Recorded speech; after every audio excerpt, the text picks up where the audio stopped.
Today I'm not going to talk on a subject or something like that, like I did yesterday, maybe tomorrow. So today I'd like to discuss the problems from yesterday for the last 4 slides. First, I'd like you to tell me what you put on the problems before we start.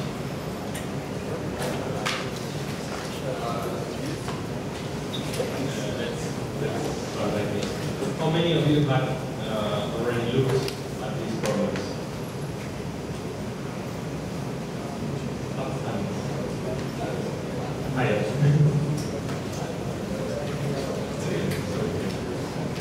Question. How many of you have already seen these problems before?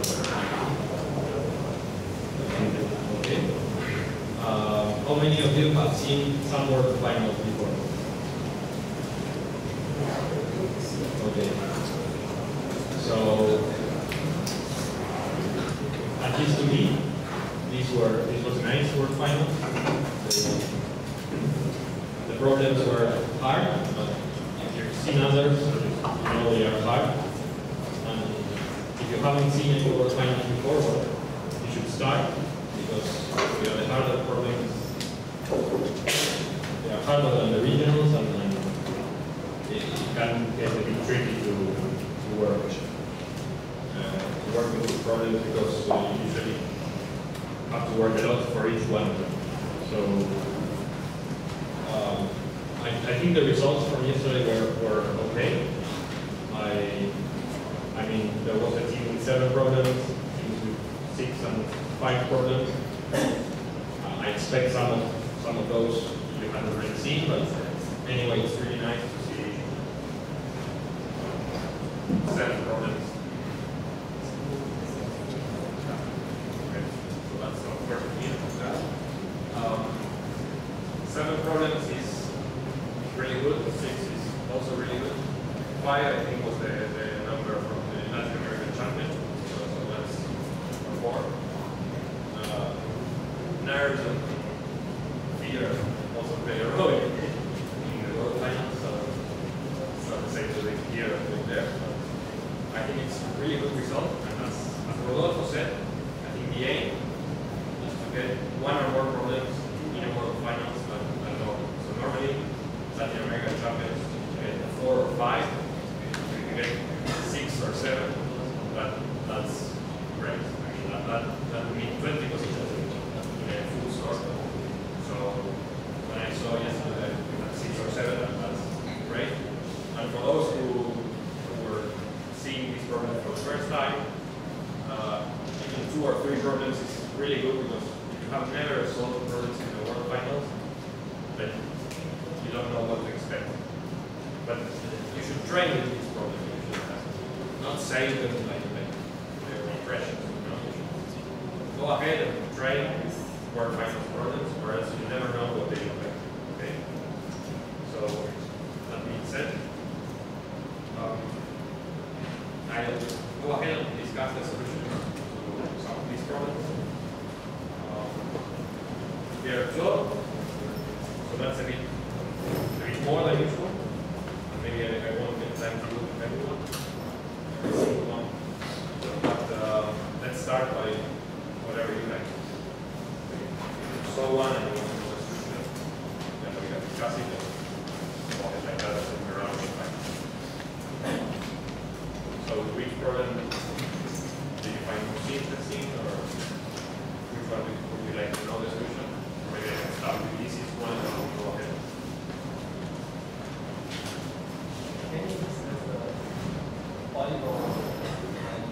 Okay, the hardest one. So you asked about it, I was happy.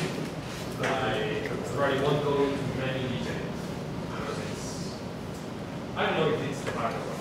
It's hard. It's one nobody did in the world finals, and there's a reason for it. The reason I think is not that the great teams in the world finals didn't know how to solve it. They probably found it was a better choice not to solve that one, so a few others that make this time. But I think in general that was a geometry problem. If you read the problems problems had some geometry at some point. And I think one thing you should try is you should try to go ahead and try geometry problems, or problems that have some geometry. I mean, if there's 2 or 3 points in the problem solution, and you can't, like, no, I won't touch that. That's not alright. That's not good, because you're discarding like a third of the problem statement without being considered. So if you want to get 1 or more problems, you should go ahead and read and seriously consider solving geometry problems.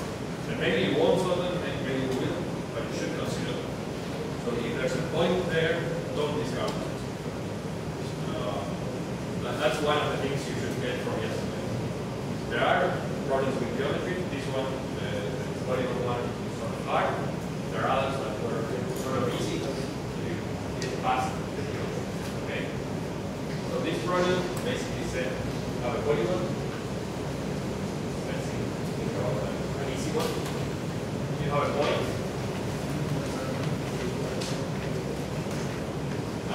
What you have to do is you have to go from this point, touch every edge of the polygon, and back.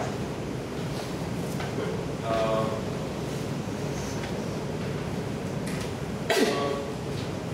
Looks like there's a lot of ways to do it. You have to minimize the distance you travel. So you have to start thinking out ways to constrain your problem. Okay. So one way to constrain it is I only care about points in these edges, right? I can do whatever I want to go from one to the other. So it should be obvious that when I go from one point to another point, I should go in a straight line. There's no way these can be better like this. Okay? So straight lines. Easy. Okay?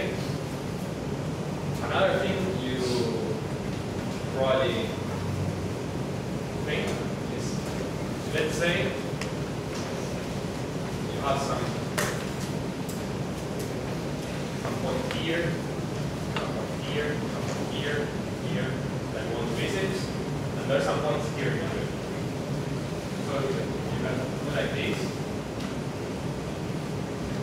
or you may do like this. Okay? So it is rather obvious that this choice is better. Whenever you have a crossing, if you have a crossing, you can basically just cut there, do this, and then take those apart. So there should be no crossing. Okay? So that's a more involved observation. But if you believe that, then what you get is you cannot jump an edge. Okay? Let's say I come here, I touch this edge, and then I want to jump this edge and touch here. At some point, I will want to come back. I will do some crossing. That would be suboptimal. Just discard it. So the result is never jump edges. If you can never jump an edge, you go through the edges in order. Okay? So that's, I think that's the main observation for this problem. Edges should be visited in order. And because the path is symmetrical, I mean, you can go like that, and come here, and you can go like that, and come here. If one path is optimal, the other path is optimal. You can think of the edges as being touched in the order they appear, in counterclockwise order. If they appear this way, just think you are going that way. Okay, so that reduces the problem a lot, because that tells you you have to find the order in which you touch the end. Okay? I mean, you don't have to find the order, you have to find which one to start, and you basically know if I start here, then I know I have to touch all of them up to here and come back. So that makes the problem a bit less involved. That's almost enough to start thinking about the solution. There's a final observation. Let's say I have some corner. I want to touch here, and then touch here. My drawing is supposed to be very bad. Let's say I'm coming from here. Either this way, there's another edge, or this is the starting point of another edge. So I'm coming from here, I won't touch there. I go in a straight line. Yes. And I should put like that. Okay. So this is suboptimal. Because I only care I go for the next part of the traveling, I only care I don't go there. Okay?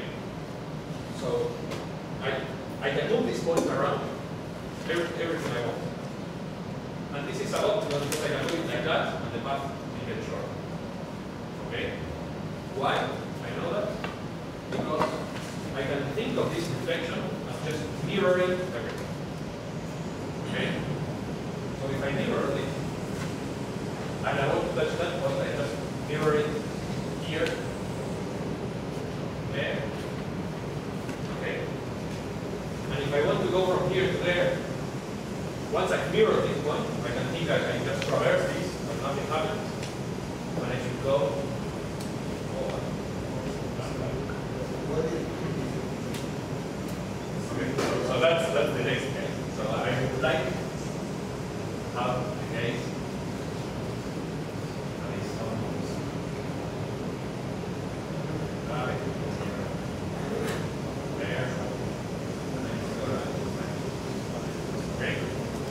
So instead of doing like this and that, I should be doing like this, hanging there, and then there.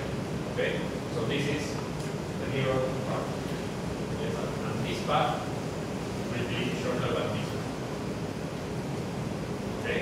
So why is that true? You have to do some geometry, but the basic idea is when you hit the wall, come with an angle and go out with the same angle. That's what reflection means. And if you do it like some other place, then you have a triangle like that. And this one, if you do some geometry, you'll see this one has a longer perimeter than the one that is this angle equals to that. Okay? So that's another key observation. When you hit a wall, you should reflect on it. The problem is, to reflect, you have to have an idea of what the angle is. Okay? So if I want to reflect in a wall, if I want to hit a wall like that, I should know that this angle is equal to that angle, and then I can do the reflection. But sometimes, if I wanted to do that, there will be no wall.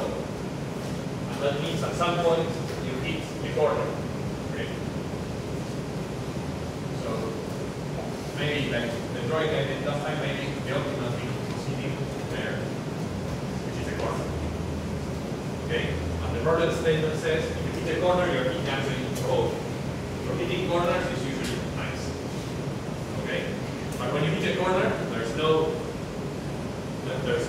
coming angle and no going angle. So there's no reflection. Okay, so all these observations work towards the following thing. You're going to do this in order. You're going to go through the edges in order. And you know how to go from one corner to the next corner. Let's say you hit this corner and that corner. You know that you should come like that, reflect and come like that. Okay? So this suggests dynamic programming. So I would try to figure out what the best way to go from one corner to the next corner is. And that would define a graph. I have a graph of corners, and then I can do something on the graph that will require to know the shortest path from one corner to the next corner. Okay? And that would be the piece of my solution. The next piece. The other pieces will have to be different. Okay? So if I have a very large, if I have a very long polygon with many corners, let me try to draw something. So you have to calculate the shortest path to go from one corner to the next corner, hitting all the edges in between. Okay, so that's the first step in your solution. Good. How do you do that? You know you're going to hit the walls, so you should reflect. Okay? So let's say I create an array. I store this, I mean, just how to store it. There are some implementation details. You should probably extend the polygon and repeat all the corners again so that you can work like with periodic boundary conditions. So that should simplify your code, because this corner can be like greater than this one if you go through the zero, because these are numbers, right? So this is 0, 1, 2, 3, 4, 5, and so on. So if I go from 0 to 4, not 0 to 4, but then from 4 to 0, it's another possibility. Just come this way, and that should be considered. So you can use periodic boundary conditions, repeat all the corners, and just you don't need the leaves. That's the implementation. Anyway, let's say you're going to from 0 to 4. What you would like to do is hit these two and then here. To do that, what you do is you reflect the polygon all the way through all both edges, okay? Is that here? So you should take this point and reflect it through these edges. Or if you go the other way around, you're going, the first reflection is this edge. Okay? So I should get this point reflected here, and this point also reflected through this edge. And then I should get this point, and this one will reflect only here. And then I reflect this point with respect to the reflected edge here. Okay? So the basic idea is, if I go, I'm at position I, and I want to hit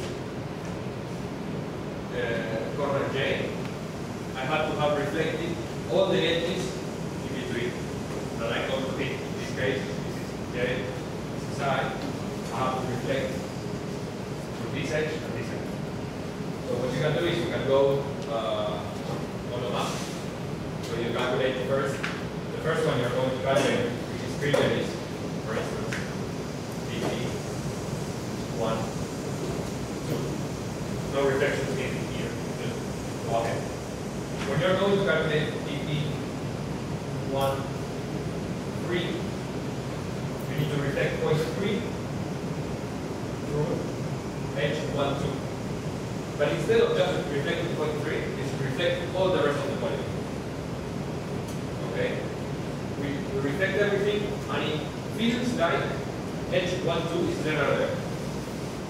If I just reflected all the polygon, now this edge does nothing, and my polygon is reflected. Okay? So when I'm calculating this, I reflect everything to edge 1, 2. And my polygon will start shifting. It will go, I'm running out of board, but it will go like that. Like that, okay? Once I have this reflection, I should, okay, I'm here, I want to hit point 3, reflect, which I go through right there, and I'm just going a straight line because H1, 2 does not exist. Okay? The length I have to put here is just there. One check I should do is, I should not cross somewhere outside this edge.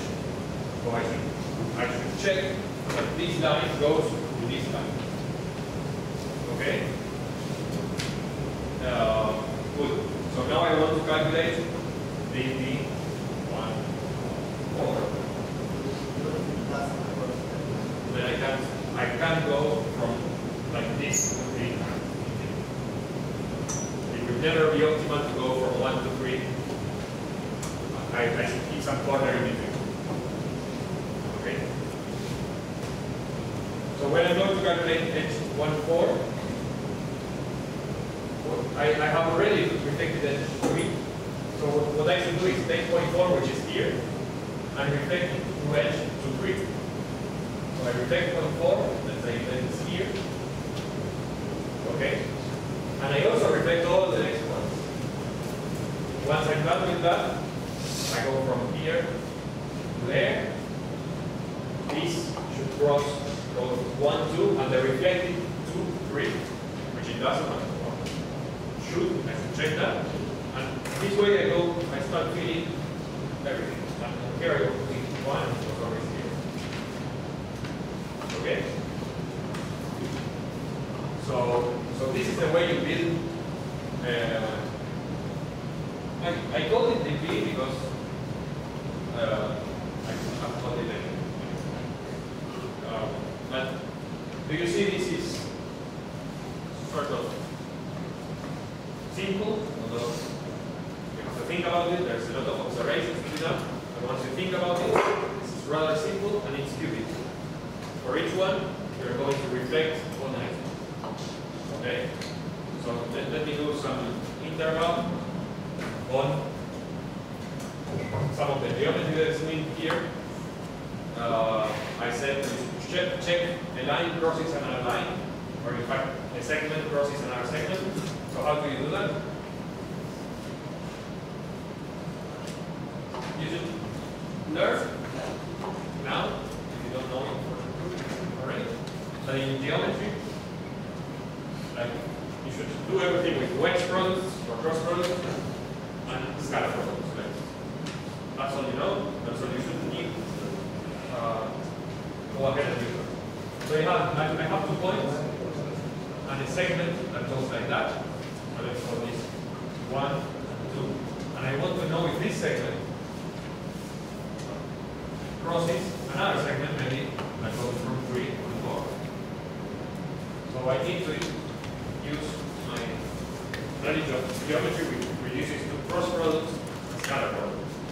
So what I want to do is, I want to know if this is on one side and this is on another side. Okay? So here I have vector that goes from 1 to 2, which is just this one here is p2 minus p1. If I take this vector, which is p3 minus p1, I can see that the wedge product, or the cross product between these two, I take this one and this one, is positive. Whereas, if I take this vector, which is p4 minus p1, the cross product in the same order is negative. So,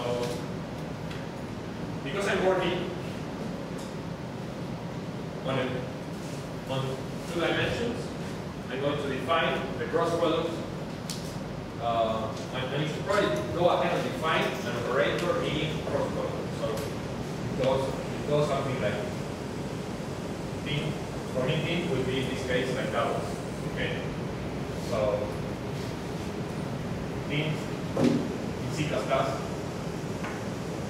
operator, cross product, and we get it becomes point P1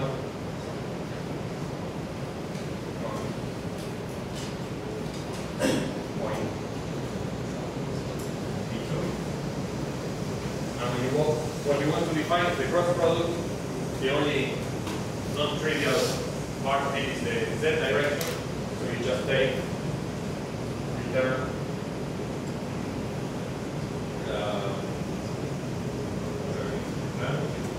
P1 plus x times P2 plus y minus P1 plus y minus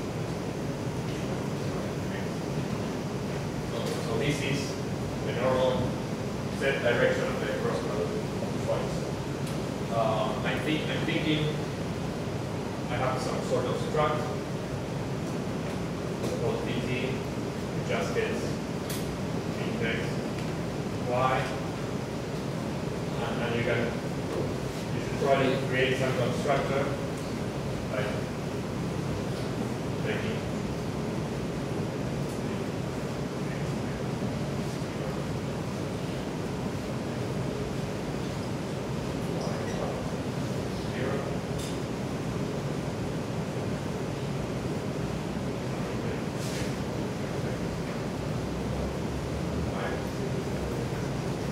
So I'm just showing. We're going to start building some sort of geometry library. You should have in your notebook. Ideally, you should have in your head. You should be able to code this as you go. And it's a nice thing to take your time and build the constructor for your point structure and build operators. Because then, when you're saying, I want to check if these two are crossing, then I take, as I said, I should take P2 minus P1 wedge P3 minus P1. So this is an int like that times P2 minus P1 wedge P4 minus P1, and this should be smaller than 0. That's not your position, right? Because that point would be So really upwards, the before. yeah, then you have to check that this Escala product. You have to do a Escala product check. Yeah. You should probably check that. That will work. That's not for lines. So this is a check for lines crossing. Then yes, then you should check at this point basically. Before I do that, so I'm using minus here. You should probably define an operator, like something like that, and takes the minus, takes two points, but returns a point. Like that. And this will just create the point, like P1 of x minus P2 of x. So you start building all the operations you know what to do with points. Build them. Y. And so on. Okay. So the condition for this crossing is probably that the scalar product from these two should be positive and less than the two. Okay. Something like that. Right. Yeah. So the scalar product between this one and this one is just the projection of this one, like that. Yes, and yeah. So in order to do that, you should define an operator which is the scalar product and just takes P1x, P2x plus P1y, P2y. Okay? Let me skip that. I want to do the reflection. So,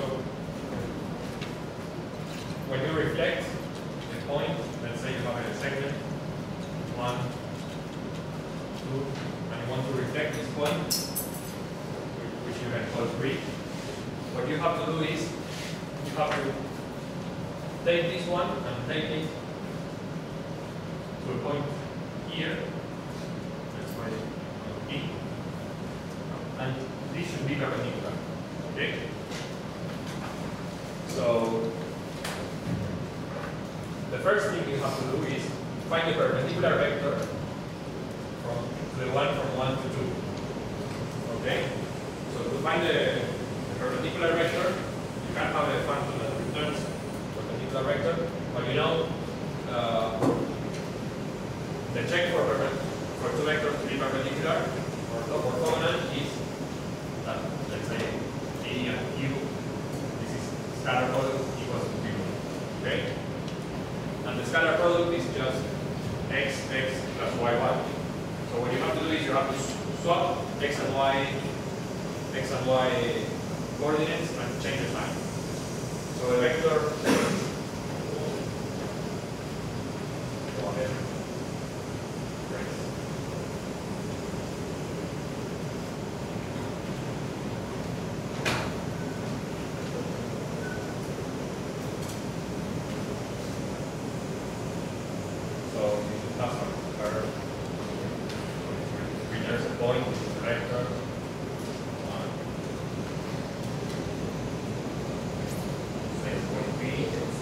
basically returns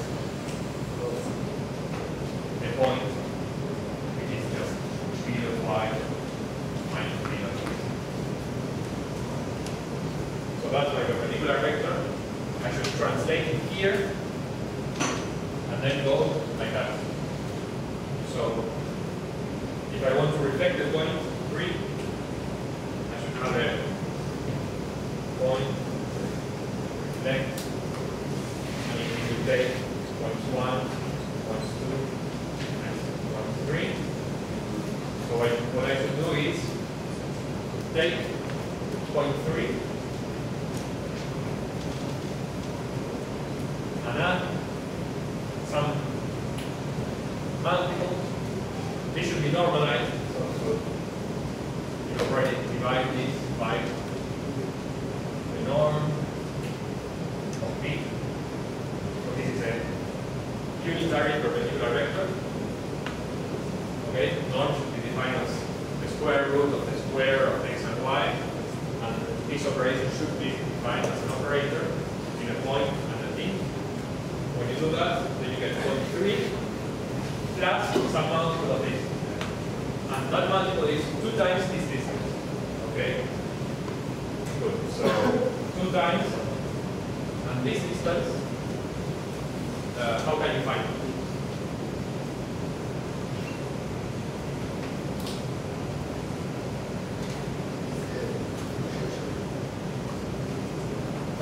Sorry. It's the projection of this in this direction. So I can call amount of space. Let's call n this perpendicular vector to b2 minus b1. So that's a vector that I think as being here, being unitary, and pointing that way. And then you should project this one there. So what you return is b3 plus 2 in the direction of n times. So this is 1 minus 3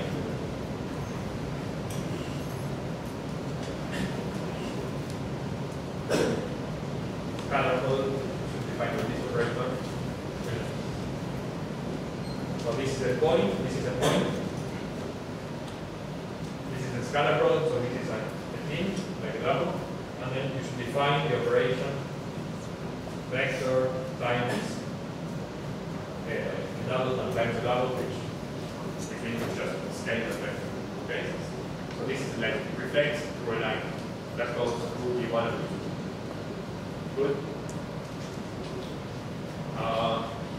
So what I'm showing here is that you should have in your head that you can do a lot of stuff.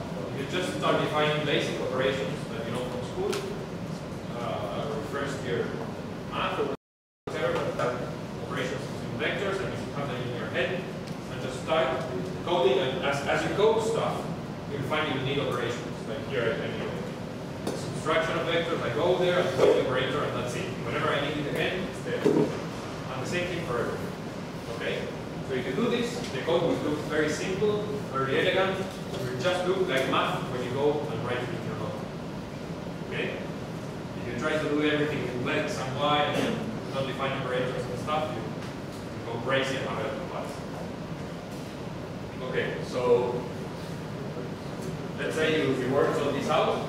Now you have your array, which is BP.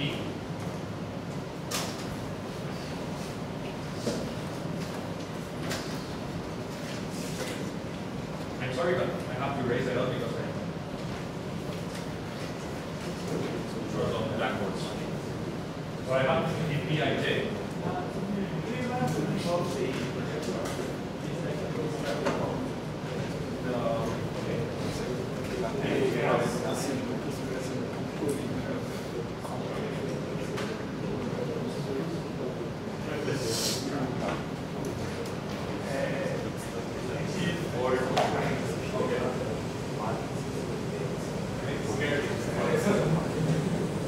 Let's keep it. No, because maybe, I don't know, if you want to see codes, I can see codes, I can show you codes, maybe not for this project.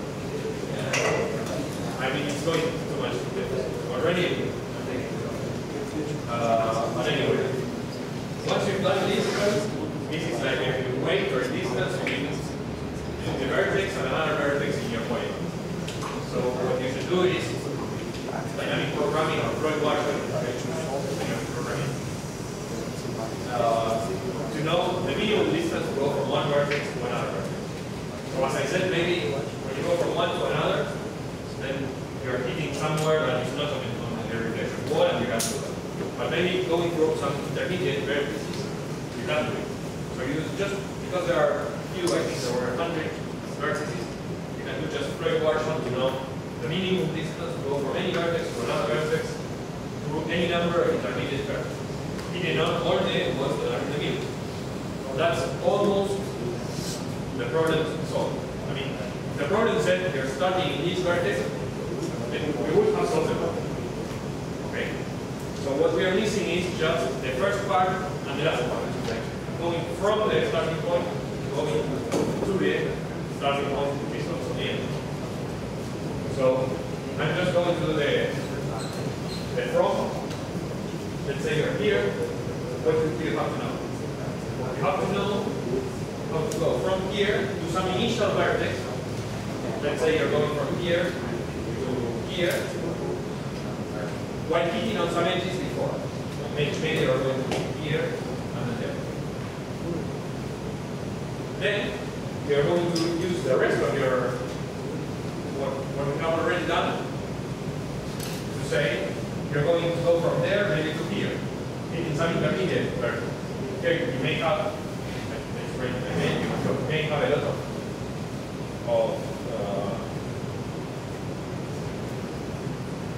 you may have a lot of other entities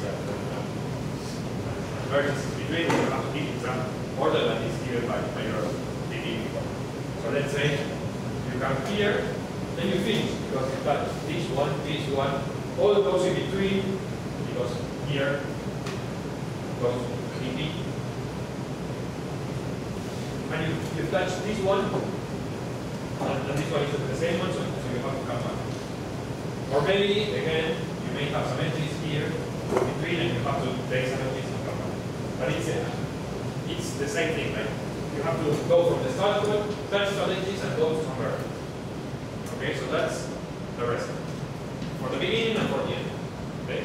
So how do you do that? Exactly the same. You have to reflect. So let me just erase some of this. Let's say I want to do this. So I need like a DB2. Say I'm starting in this point, hitting maybe on the edge from I to I+1. That would be this point. So the first edge I'm hitting is this one, and then I'm going to end in vertex J. What do I do? So I start calculating, okay, I'm going to hit on some I, and the first one I can go is I+2, right? In that case, what I have to do is reflect I+2, like if this was I+2.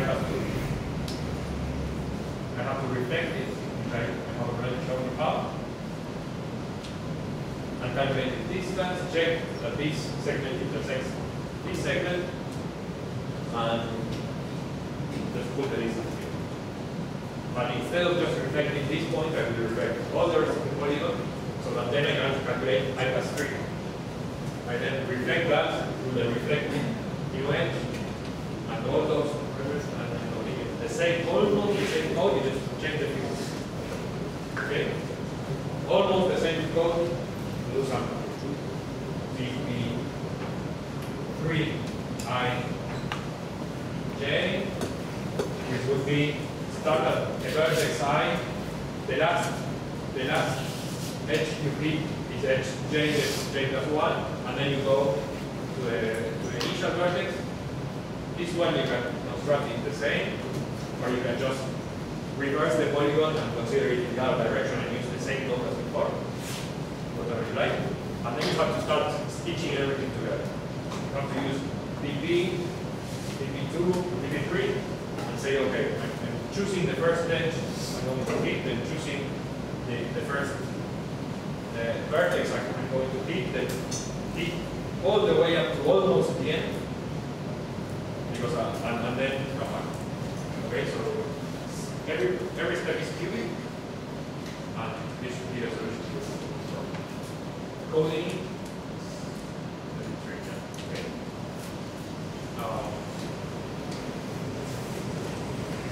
As you can see, it was geometry. It was easy. Geometry was not bending geometry or anything, but you have to code and check and stuff really messy. Okay. So that's problem H, right? Another problem you want to discuss or questions about this one?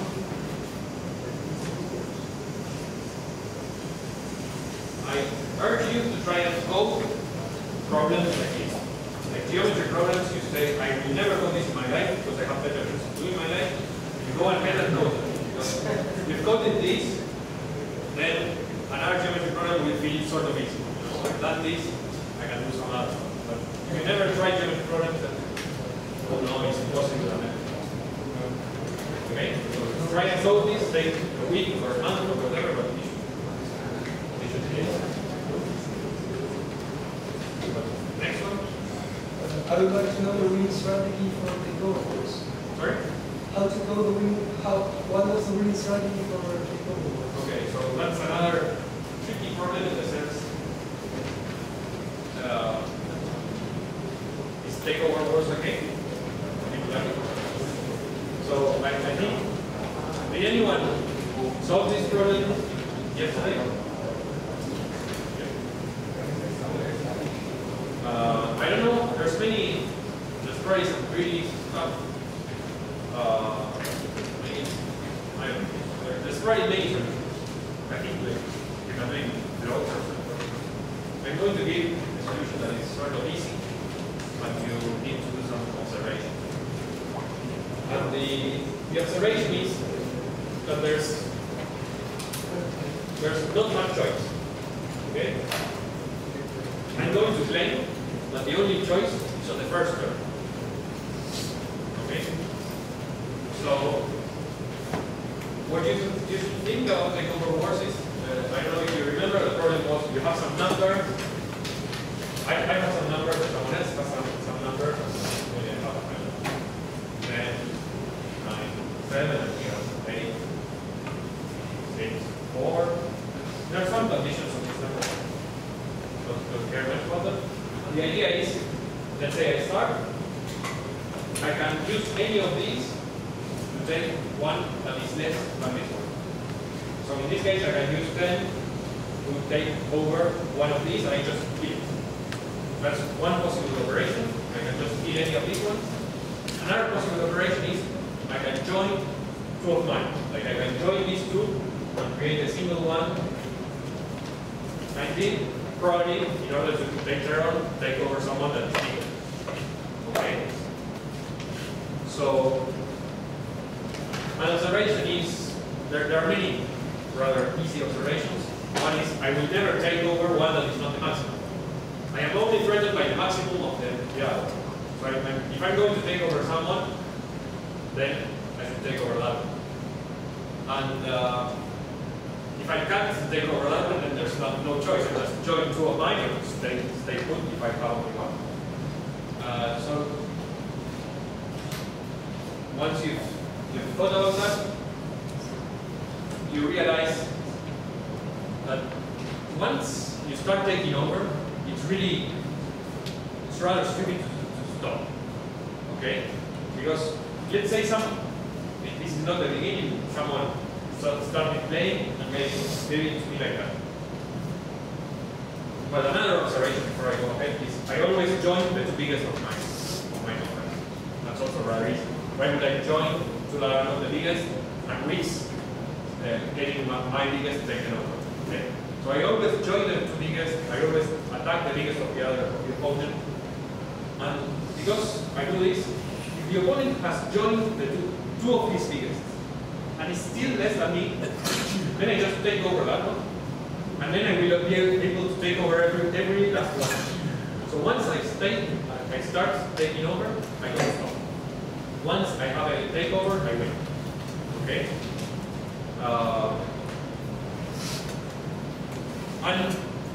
And if I can't take over, then I should join. Okay? So the basic idea is like this. I start and if let's skip the first turn, but after some point, if I join, it's because I do not take over. Okay? If the other guy can take over, then I'm dead. And if the other guy can take over, then he joins. And then I join and he joins until someone can take over and wins. So after the first few steps, it's basically join until someone takes over. That you can simulate like linearly. Okay? So the beginning is sort of difficult because at the beginning you do have to choose if you want to join or take over. But that's the only choice you have. The first turn is the only choice you have. In the first turn, you should check if you join or if you don't. Okay? So, because there's this tricky case, something like this.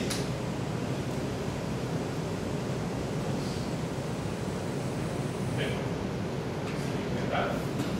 So, I think this case can sort of take a lot of greedy strategies away. Because if you have this, the first turn you could take over, but then well, let's put it like that.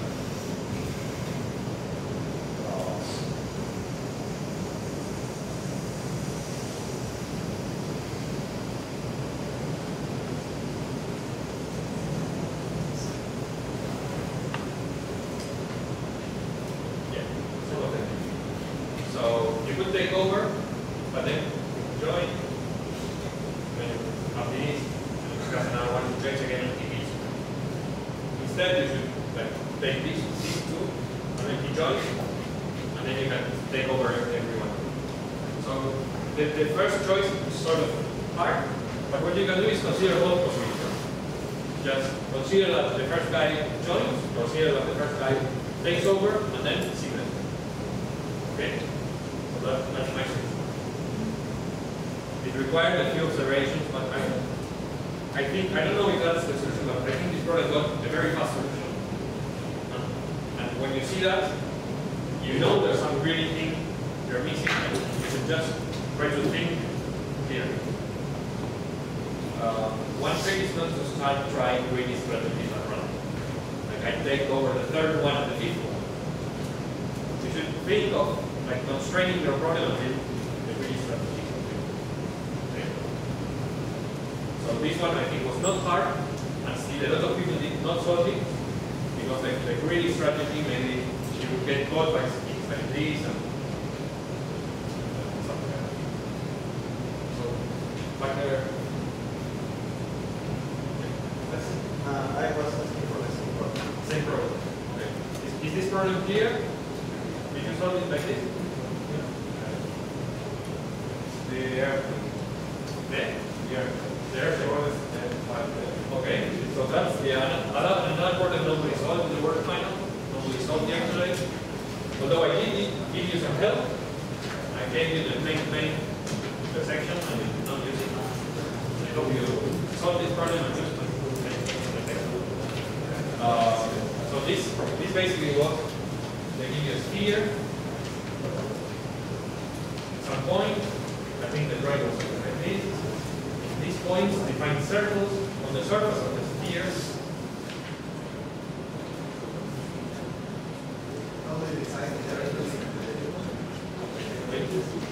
I mean, the distance.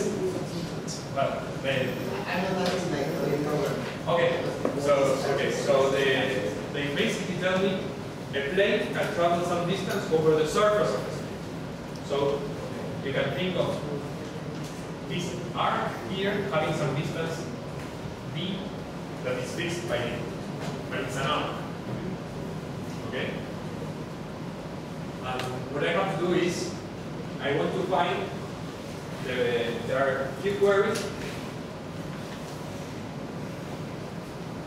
I want to find the shortest path that goes from one airport to another airport for I don't know, I, J. They give me pairs of, I start at the airport at 5, I go to airport J, and I want to find the shortest path. When between any two airports, I'm not going a distance longer than some fixed distance. Let's call it this. Few queries labeled by I. This is start I, end I, and this is basically the fuel you have to do that journey. So you can refuel at every airport, but you can never go from one airport to another one if there's no path with less than this distance. That's the radius. No, the radius is something, D. And then I can go, if my plane has very little fuel, I can go from here to here. The radius is basically, you can think of it as the radar of the airport, and you always have to keep inside that one radius of at least one airport. Someone has to guide your plane. So this is like the radar of that airport, and you always have to stay within the circles, but you cannot travel more than this distance. This distance can... I would say different. The airports are distance longer than... For instance, if I want to go from here to here, maybe I have fuel to go like that, but I can't, because I'm going through this place where I have no radar. Instead, I should go something like that, but maybe I don't have fuel. Okay? So they are not the same thing. One thing is stay inside the circles of radius, arc radius D from some airport, and another thing is do not go anywhere where without, if you go over this distance. Okay? So there's these two, and this one changes, but this one doesn't. So each query has a different fuel, different plane, but the airports always have the same rate. And all the airports have the same rate. Okay? You can think of it that way. The problem is clear? No? Okay, so it's a 3D geometry problem. How many Points? I think 5. So, as a graph problem, it feels like it's easy. It's the shortest distance problem with some constraints, specified nodes. I'm thinking, again, try to watch. At some point, when I have a graph with weights and edges and distances, I just go through the point, through the washout, and that's it. I can answer my query. Okay? The difficult part is construct the graph. So how do you construct the graph? First, what are the nodes in the graph? Anyone? I will always go, like I said, I could go this way, but if I can go this way, I should go first here, and then here, and then here. Okay, so intersections and also the centers. okay, so the nodes in my graph will be the intersections of the circles and the centers of the circles, which are the elements. Okay, so those will be the nodes of my graph. First step then. I have a circle that's blank area there. Sorry. What if I have a circle in the blank area and you go from the third, the upper one, to the right one, directly, but not passing through the center of it, nor in any intersection? Okay, I will think.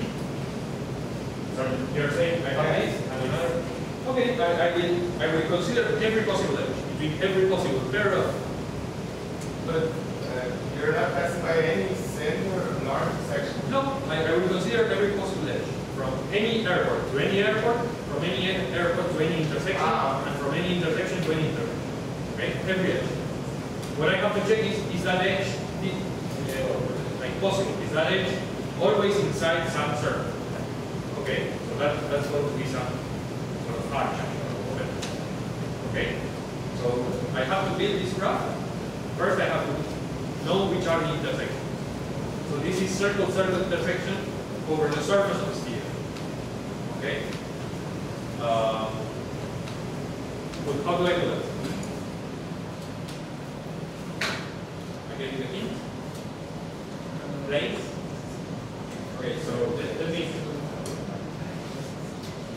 me put the sphere as an airport right now. This is a sphere, I can rotate it and look it, and I put an airport in the North Pole. What does the circle look like? The circle of radius t defined by this airport. What does it look like? It looks, it's on a plane like that, okay? Here, and then goes back like this. So it defines a plane parallel to this case. X, Y. So I could think there is some plane that cuts my sphere and takes the head off. Just takes a slice of my sphere. A nice property of this plane is all the points on the sphere that are above the plane are inside the circle, those that are below the plane are outside the circle. Good. So that's a nice property of this plane. Another nice property of this plane is it contains my circle. How do I define this plane? As I said earlier, or yesterday, a plane is defined by a normal vector and a point. Okay, so if I have a point here, this vector is the vector that gives the position of the airport. And it is perpendicular to the plane. So I can use it, or rather normalize it and use it as a normal vector for my plane. So before doing that, I have to think about how the input was given. So the input was given in latitude and longitude, which is sort of similar like of spherical coordinates of what we learned at some point, right? So, but spherical coordinates have like this angle here, and latitude and longitude have the angle started from the plane Z equals to 0. So what I'm going to do is X, Y, Z. This here will be the latitude, and this here will be the longitude. And I can write the spherical coordinates. So the Z is the easiest one. The Z is this distance, and it's basically in the sign of the latitude. Okay, so we have the radius of the Earth. The radius of the Earth is fixed like that. Everything is in kilometers, so that's about the radius of the Earth. And this is basically R C latitude.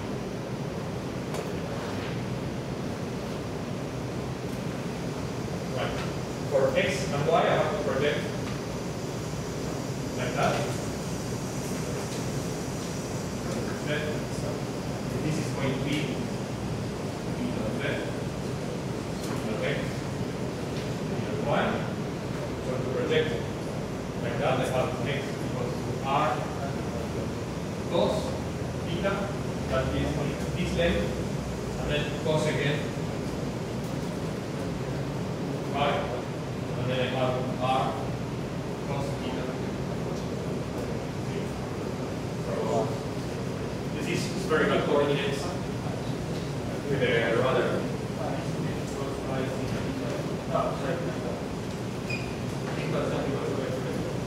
Okay, so if they give me latitude and longitude, I can get X, Y, Z. And I will work in Cartesian coordinates because it's really simple. I have everything I told you about. So once I did that, I have the position of each airport, each Cartesian coordinates. I can get normalize this vector, which is just remove the r here, and just give me a unitary vector, which I can use as the normal for my plane. A point on the plane, I can get the point that gets projected down from the center to that point. In order to get that point, what I need to find is this, which I will call r small. Okay? So, this distance is d over the surface of the sphere.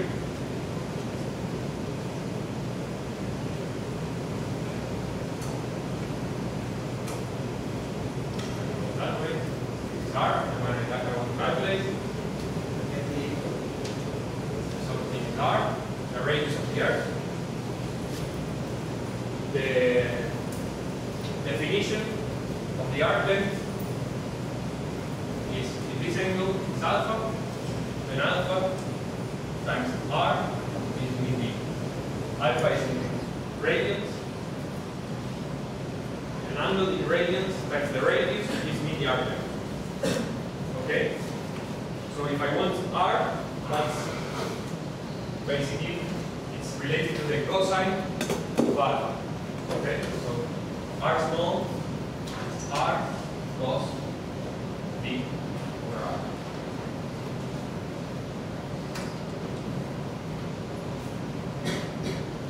And here, d over r is alpha.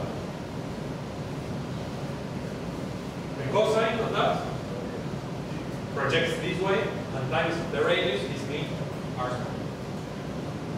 Okay? So basically I have planes for my airports, I have planes defined by a normal vector, which is just cos theta, cos phi, cos theta, sin phi.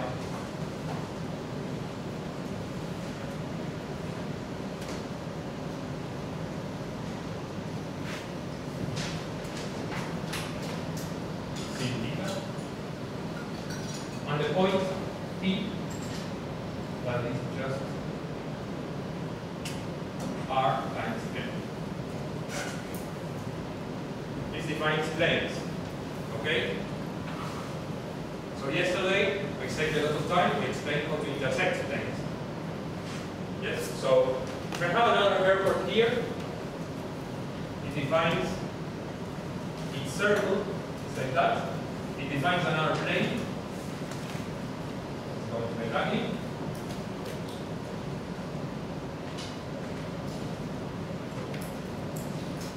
There's an intersection. There's obviously no intersection there. But I could think these are bigger and there would be an intersection as a line. Okay? Anyway, here there is an intersection, but it is outside us. Right? So if I use my plane-plane intersection with those planes, I get lines. I get lines that are defined. So these are the airports.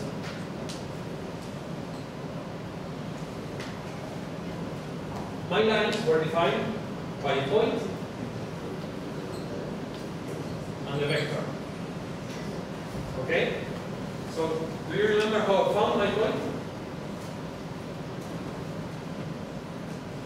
Yesterday?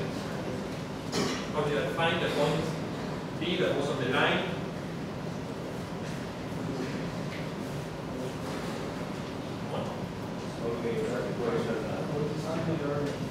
So, Sorry? close to the origin. Sorry? Okay, there was one.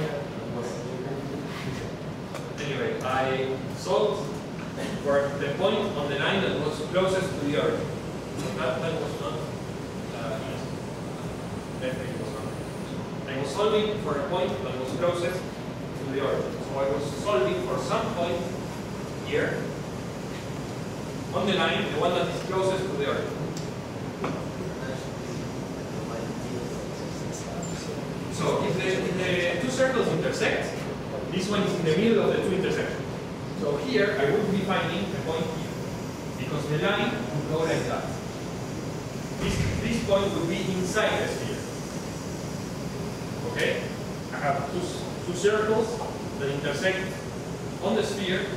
My point is between them, so my point is inside the sphere. Instead, in this example, my point is outside. So if I find the point of the line this way, using my plane-base intersection with this plane, then this point tells me if there is intersection or not.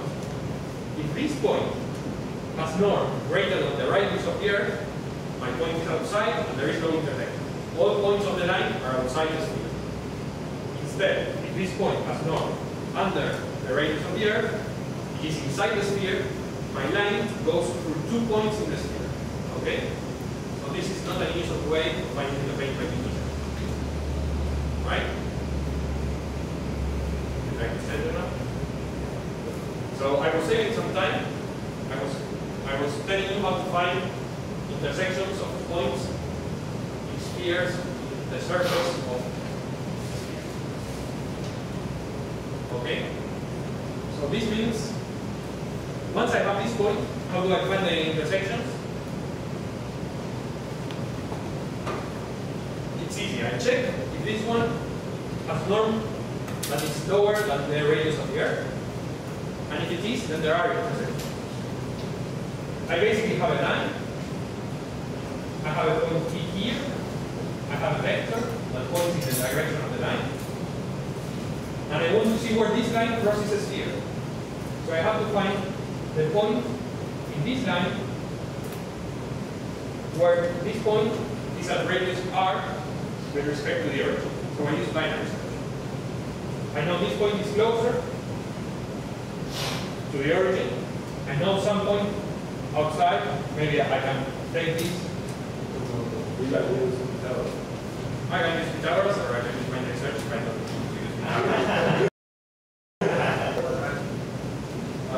It's basically a quadratic equation, but I use binary search because I can. I'm lazy and I don't want to do calculations if I don't have to. Okay? So if you want to find plane-plane intersection with binary search, for me it's going to be hard, so I do the calculation. Doing this with binary search is trivial, so I don't do the calculation. Okay? The nice thing is, if I have it normalized, I can find the distance here and put the other one with just minus 2. So with binary search, I can basically find this distance, or I can solve some equation up to distance. And what I'm going to take is P plus B. D, that's one intersection, and with minus is the other intersection. Okay? So once I have these lines,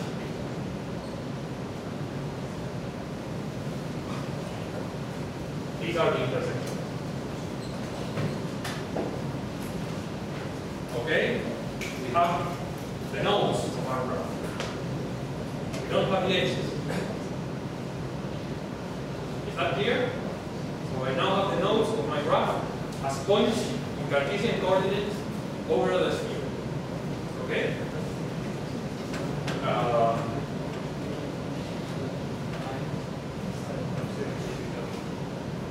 What should I do next? I should consider every single possible edge, every single pair of nodes, and consider the possibility of going from one to the other directly. Okay? No need. I'm going to work in Cartesian.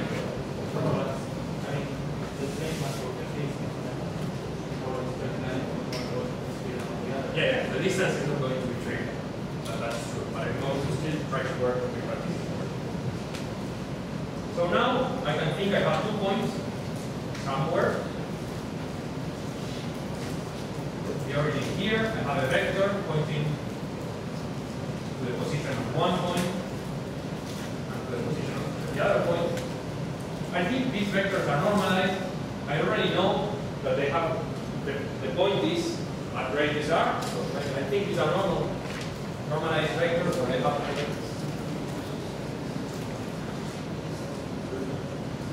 just unitary norm. Okay? So what should I do? How do I go from one point to the other? Straight line. Okay, so geodesics. They're sort of curved. Okay? And they're not technically straight. They're straight, but curves based on this circle. What I mean is, it's not that easy. I mean, you cannot just go to spherical coordinates and parameterize like I go from this phi to this other phi and interpret. That's not going to work. Okay? You have to find the trajectory to go from one point to the other. Good. I need to find the path here. So in order to find that path, what I'm going to do is I'm going to start at one of them and go to the other one. Yes? But I should go in the plane that contains these two and the origin. Okay?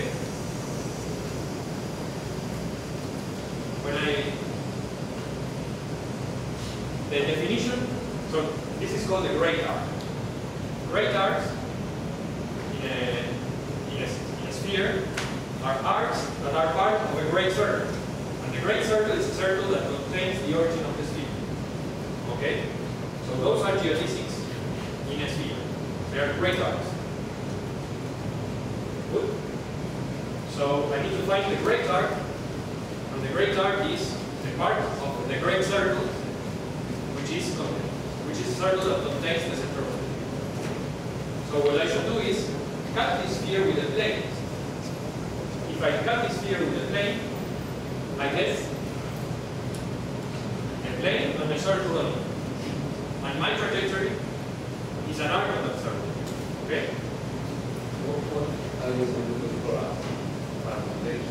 I need a parameterization of my trajectory.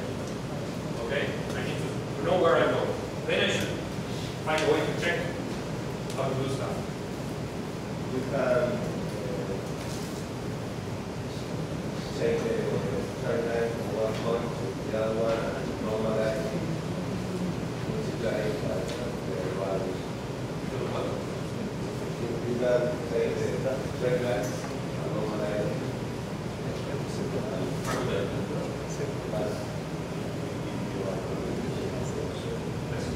Straight line. I mean, the straight line goes like that. Yeah. Then you can normalize it accordingly. Okay, and you mean then I would find that sort of I'm going to show a way that maybe. So as I said, I need to find a plane that has these 2 points and the other. So because I have these 2 vectors, that's rather easy. The plane is defined by a normal vector and a point vector. Okay? So my plane, I already know a point on it, the origin. I only need the normal vector. And because these 2 vectors are on my plane, I know that the normal vector of this plane is n1 cross n2. That's the plane. Define this and this and this. I will want to use also look at n1 wedge n2. If I normalize them, the norm of this stuff is basically the norm of this one, which is 1, the norm of this one, which is 1, times the sine of the angle they form. Yeah, which is a nice parameter to parameterize my trajectory.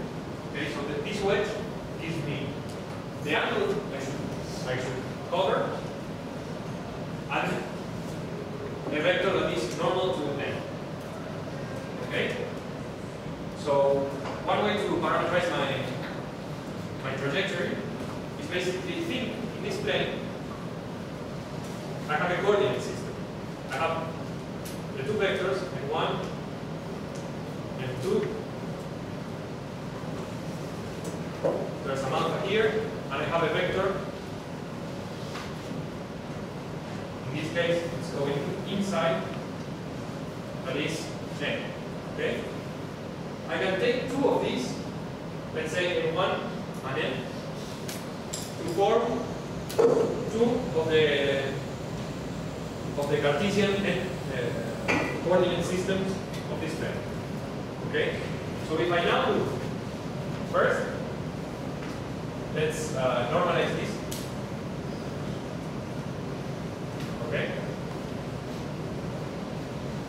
So if I take n and n1, I can think of this as being the k in my coordinate system, that is the unitary vector pointing in the z direction. I can think of this one as being the I. So to get this would be my x direction. The I direction would be here, y, and the z is going. Okay? So to find that, I basically have that. Let's not call them I have n wedge n1. If this is normalized and this is normalized, because they are perpendicular, this is just the normal vector pointing in the y direction. Okay? Everyone follows? Good. So this I can call q and points in this direction. And now I have coordinates n1 and u. Let's call it v because my u is like an n.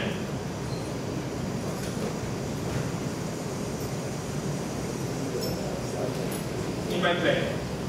So to parameterize my circle, I just parameterize it as if it were x and y. Okay? So my parameterization for the curve will be points will depend on the parameter t, and they will basically be n1 cos p plus b c. This for 0 b out. Okay? This is just the parameterization of the circle. If you put here I and j, it's the typical circle you see like in the xy plane. This is in just a different plane, one that contains the origin and the 2 points. You can check when t is 0, this is 1, this is 0, and I'm at 1. Okay? So to parameterize these were normal, parameterize my trajectory, I just put an arc. Okay. When I'm at alpha, this basically gives me 1.2 times r. Okay, so this is a parameterization, the great arc that goes from one point to the other. What do I do with it? I need to check if it is inside, all of it is inside some airport radius. Okay? So in order to do that, And also, what I will do is I will first build the graph in general with all the edges that are possible. Then for each query I can take out some edges and do the computation. That depends on the query. So I will first build the graph and then say, so in order to finish the problem, or to finish the edges of the problem, what we need to do is check if this is always inside some circle or some airport. To do that, you basically start at the beginning and go to the end, and check that every point is inside some circle. So I have a range here. What I do is I start here at 0, and because, well, for the implementation, because these would be 2 intersection points, and the 0 may be inside 2 circles, and maybe the curve goes inside both of them, or inside one of them or the other. The best thing is just push the beginning and epsilon. If I start here, just think I walked like a tiny amount, say 10 to the minus 12, whatever. Walk a bit and see if I'm inside some circle. What's that for? To intersection points are right in the edges of circles. So I may find I'm inside some circle because of numerical errors. I may find I'm inside some circle, but then that circle ends right away. Okay? Let's say, let's push this to the end. I have my line parameterized by 0 to alpha, and this may be the ending of some circle. Okay? Because it intersects with another circle there. Because of numerical errors, when I'm considering 0 here, numerical errors will make me go inside some of them or outside both of them or one of them or the other. I don't want to do that. I don't want to depend on numerical errors to tell me if I'm inside or outside. So why you are depending on? I do this, I walk a bit, and I'm sure if I'm outside, I'm sure I'm not going to go inside another circle because I'm too close. This is very simple. And I'm sure if I go outside, if my curve goes outside the 2 circles, then because I've walked a bit, I'll be outside. Okay, that will happen because of the middle. Well, no, because if I'm starting an airport, then the center is always inside of it. So this is a problem just to take into account numerical errors that might teach you to think you're outside the circles when you're inside. Then let's say another possibility. I'm saying that you have the same in the middle of the line you are so. Yes, I will do it every time I have to check something. I will shift a bit to be sure I'm not, because another possibility is you're like that. Because of numerical errors, you may think you're outside. And you never find your circle. If you walk an epsilon, you will be definitely inside. Yeah. And you will find a circle. How do you know which way you should choose? I'm shifting positive because this is a parameterization. No.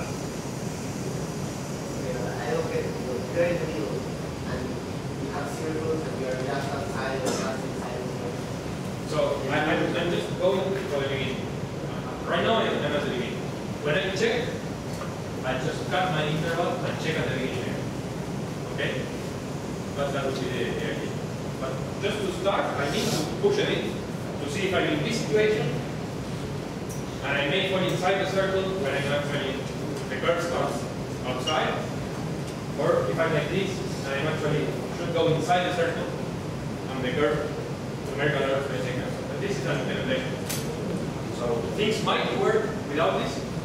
But if you're being careful, which you should be, with numerical errors when you're doing geometry problems, then shifting a bit things can save you a lot of time debugging. Okay? So what I'm going to do is shift a bit and go through all the errors. Okay? So this drawing is actually next. I have a line that goes from 0 to alpha. I check here an epsilon if I'm inside some circle. If I'm not inside some circle, then that's it. My line starts and goes outside. Okay? If I'm inside some circle, there's just 25, so I can check every one of them. What I have to do is walk all the way to the ending of that circle. and then I use binary search. Okay? How do I check if I'm inside or outside the circle? Remember, for each airport, I have a plane. For each point, I can get the point corresponding to this line to that point in the trajectory. I said those points that are inside the circle are on the top of the plane. Remember the drawing? The drawing was something like this. You have a sphere, I cap it to the plane. It defines the circle. Points that are outside the plane are inside the circle. So it's just a scalar product of the normal vector of the plane times the point I checked. If that's positive, I'm inside the circle. If it's negative, I'm outside the circle. Okay? So I check if I'm inside some circle, I just do a binary search until I find the point that is the farthest point in this trajectory that is inside that circle. Yes? I can probably check also if the ending is inside that circle if it is, then I'm done. But anyway, I may get that I'm at some airport I up until here. Okay? I do binary search in this interval, and I see here I'm inside, here I'm outside, inside, outside, inside, outside. I get this point with a lot of precision, not the precision I can get with binary search. Once I'm done, I should check the rest of the interval. So I walk a bit, take some epsilon here. I say, now I'm sure I'm outside the previous circle. Am I inside some new circle? I go over the node again and check. Okay? So I may find I'm inside some circle, but it's here. If I walk, at some point I walk, and I'm inside nothing, I walk a bit, I'm out of everything, I'm done. Your trajectory goes outside all circles. If on the contrary, I walk, I'm inside some circle, and I find that the ending point is also inside that circle, then I'm done. This trajectory is valid. Okay? So this is how I check whether an edge is valid. The length of the edge is easy. If I had alpha, the length is just r times alpha. Okay? So if I do this for every pair of nodes, I check if the edge is valid. If it is, I put this distance. If it's not, I just put infinity. Once I'm done, what I do is I start solving the graph problem. But the graph problem is easy because see here, I have 25. There's 2 intersections per pair of these. So if you do the calculation, I think it's less than 700 nodes in your graph. And this is a geometry problem. You can basically do a lot of calculations. So what you have to do is, once you have all the edges in your graph, run for equation once to see the minimum distance from any airport to any airport. Okay? And that would just give you the minimum distance goes from one airport to the next, to another one using any edge possible. Okay? Once you've done that, you need to start processing the queries. You read the query, you read the maximum fuel capacity or the maximum distance you can travel, and what you do is you just consider the graph with errors. Now the intersections you have already used them. That previous one. You know the distance from any point, from any airport to another airport going to intersections or not. Once you've done that, forget the intersections, you only deal with the airports. If you have a maximum fuel distance of something, you take out of your graph all the edges that have weight longer than that distance. But that's just, you do not have to calculate the edges again. You just have them, take them off, take them away, run fluid Warsaw again on the 25 nodes, and work the 100 queries, but the equation now is at 35 now, and then you have the minimum distance here. Okay? Is that here? So you make a new graph of the sensors, and you take away the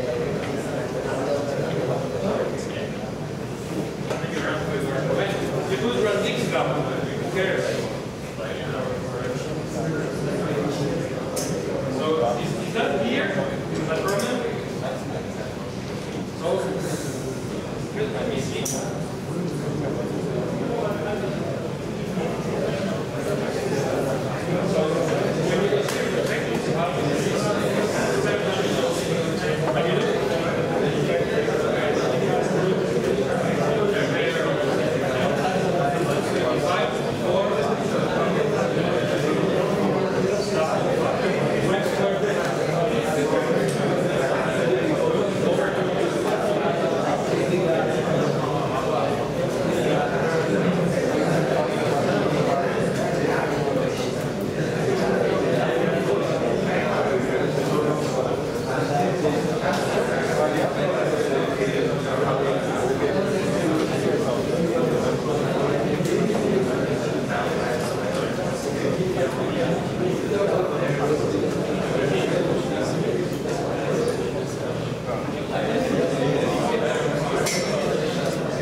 I'm just showing you one. Not the best one, surely not the best one. Anyway, this is my structure for points.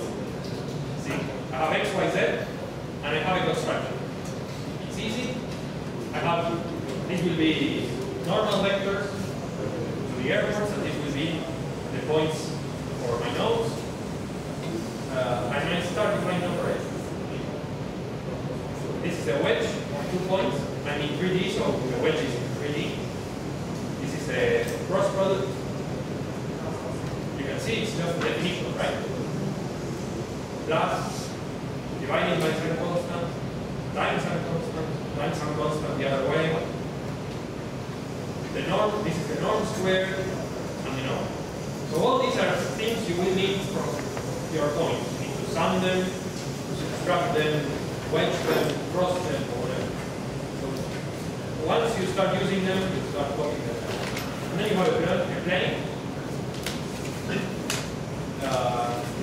As I said in my talk yesterday, the plane can be defined either by L and P, or by the normal vector and the scalar product of the normal vector and the point. Okay? So here I chose this other representation. So this is just the normal vector times the point here.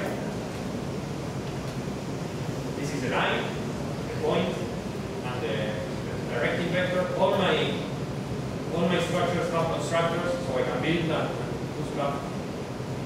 And this is just a point in spherical coordinates as latitude and longitude. Okay? I need Gauss Jordan for the plane-plane intersection. Okay? The plane-plane intersection is here. You basically calculate the direction of the line.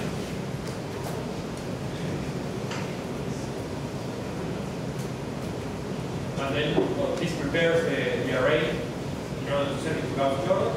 And then you have to see if this vector is not null, then there is an intersection, and you calculate.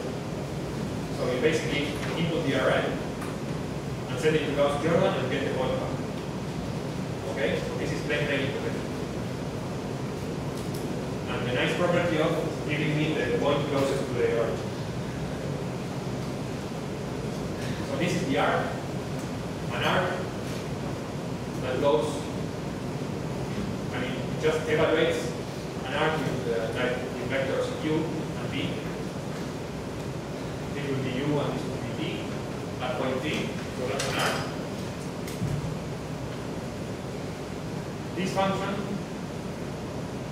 is the one that checks that the arc defined by U, B, between the parameters S and N is inside some circle. So it's recursive, as you can see. I check if the arc is basically the core is here. This is a binary search. Yes. So of course, first I have to find if I'm inside some. Here I find if I'm inside some circle. If I'm not, then it's false. Okay. So here's the check with the epsilon there. If I'm inside some circle, I check if the end is also inside the same circle. In that case, I'm done. And if not, I do the binary search. And when I'm done, I send the recursive check to the rest of the interval. So that's the part of this check here. And then there's main. So I basically calculate different paths. So these are the airports in spherical coordinates. They give me in degrees, so you have to take them to radians. And then you have the normal vectors, and then you have the planes, and then you have the points for those airports. And then you start calculating intersection. Okay? So as I said, I did binary search, calculate intersection. Yes? And I add those two intersections to my list of points. In the end, I basically do here put the distances. Here I check this is the check for the edges. I consider all possible edges. Here you have Floyd Warshall ones, and then you read the queries, and you have to take, as you can see, I'm discarding some edges here. So I'm building DB from the original list, and then I do Floyd Warshall again, and I answer. So what I want you to, the code is rather ugly. But what I want you to get from here is the idea of you have to have this thing. This stuff is really easy to code. It's really fast to code. You can code it from memory. And the result is, then when you're going to calculate stuff, it gets, the geometry stuff, it gets really, really fast. I mean, you just use your operations as you would in the okay? So you should start by practicing a lot of geometry problems and building your library if you can from memory. And once you're confident of that, you have to start trying geometry problems. Okay? If you do that, then you can see that my main is rather small. I mean, just everything is rather concise. Okay?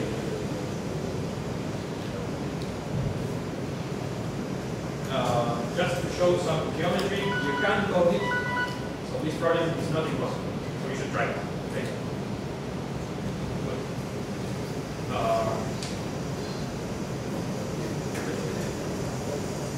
Questions over there? Please try this problem or try some geometry problem which you find really, really hard. That's my suggestion. Another problem you want to discuss?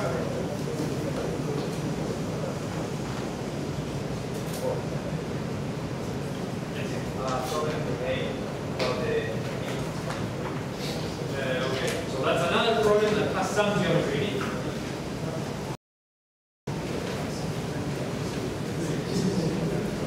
As you can see, many of the problems in this word finance had some geometry. So that's why I don't want you to discard those problems from the start. Otherwise, I did see some people solve problem A, which is really nice.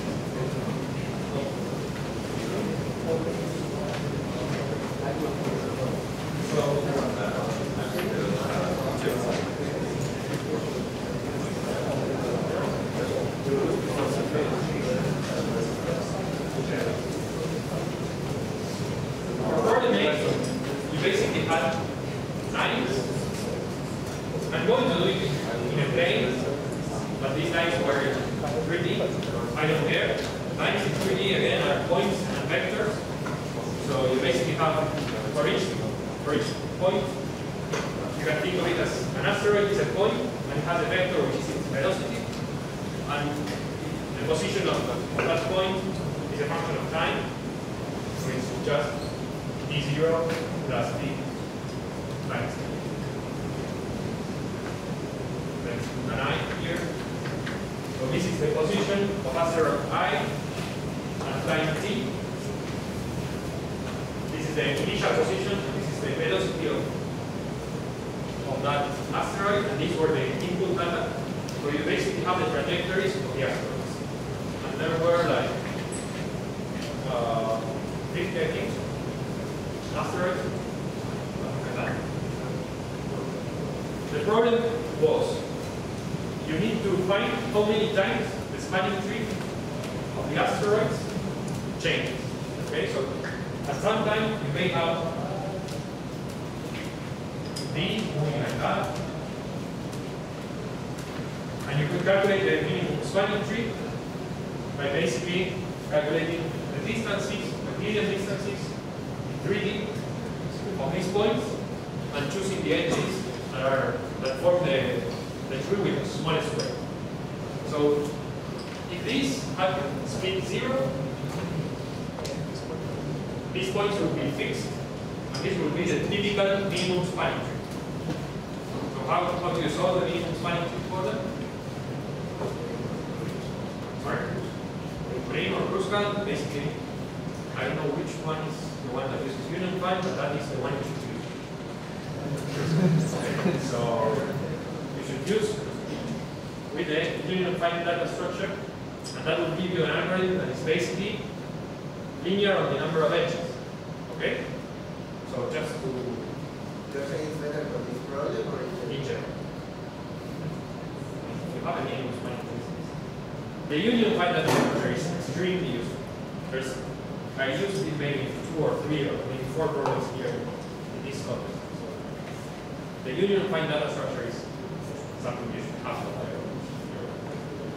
night table. When you go to sleep, they are changing wherever you go. So if these points were fixed, this is a minimum spanning tree problem, and it's a problem you can find using the union finder. You create all the edges, which is just the distances between points. You sort them by weight, and you start taking the edges in order. Whenever you find an edge that connects two different connected components up to there, you join them, and for that you use the union finder. Is that everyone knows that? Yes? I assume everyone knows. Everyone? Yes? If you don't know that, then I have to stop and explain it because it's fundamental. Okay? So you cannot leave this week without knowing the union finder. If you do know it, then you know that you can calculate the minimum spanning tree for at fixed time, because if you fix time, you fix position, you can calculate E O E, which is just O n squared. Okay? So that's it. If time was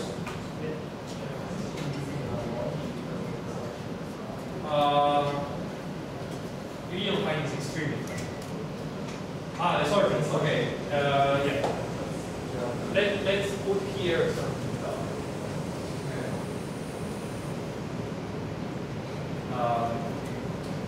You have to sort that's okay. In this problem, you can avoid sorting, like you can sort once and then avoid sorting. Let's put it there because it's actually unequal. Okay? So that's really working. So if you have the edges sorted, then you can just E. If not, you need to sort. Okay? Anyway, so that would be it. Okay. Good. So what do I do if the edges change? Because the points change. This is called the dynamic minimum spanning tree problem. When the minimum spanning tree has edges that change. Okay?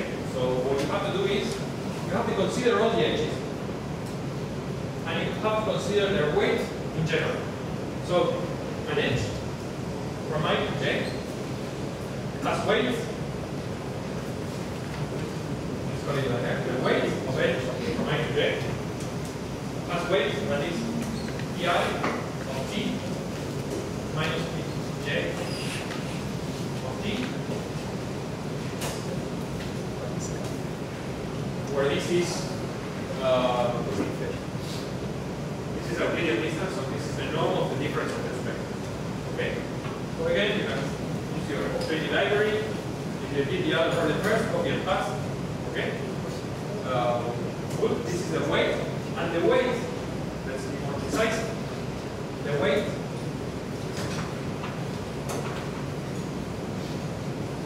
depends on time. Okay? So you can create the edges, and basically you can consider the weight there. You can minimize the square, and you can basically think. Well, let's think so that's the proper weight. You can basically know the weight if you know these, and if you have the time, you can calculate the weight. Okay. So what's going to be the problem? The problem is going to be, you start at time 0. Let's say you build the minimum spanning tree.